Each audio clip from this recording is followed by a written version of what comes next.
Jim Sala is back. Sala taught theater for many years at the Forest Park Community College. He's retired now, and sadly, that school appears no longer to be putting on plays. Every now and then, Sala would direct a play he had written. They were usually pretty wild and woolly things.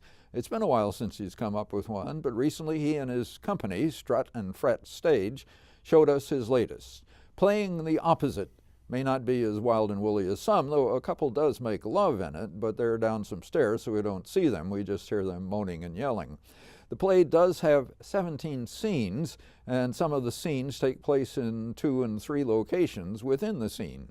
It has a cast of 11, but almost all of them play more than one part, so the play has 30 characters.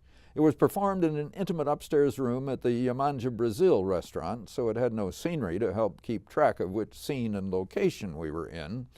Could I keep track of all those scenes and all those characters? Could I give you a synopsis of the play? I'm afraid not. I have obviously failed in my task as a reviewer. I can tell you a few things about it. It had a narrator and a fair amount of narration and description. The narrator knows his way around plays. He was the ghost of Tennessee Williams. Frederick Rissover played him. Rissover is another blast from the past who I remember from other Sala productions. Even in a white suit, Rissover didn't look a whole lot like Williams, but he sounded like him with the right rhythms of his southern speech.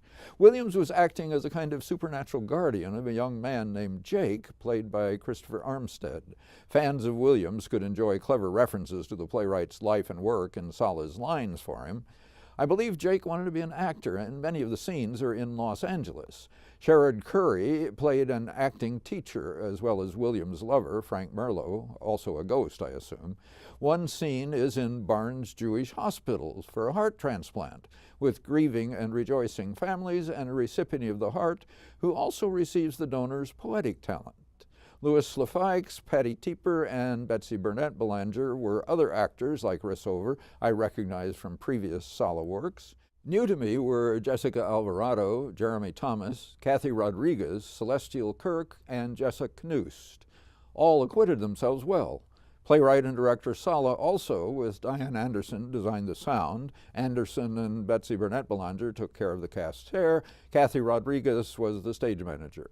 Like Sala's other works, Playing the Opposite, I assume the title refers to the advice to actors to play the opposite of the obvious in a character or scene.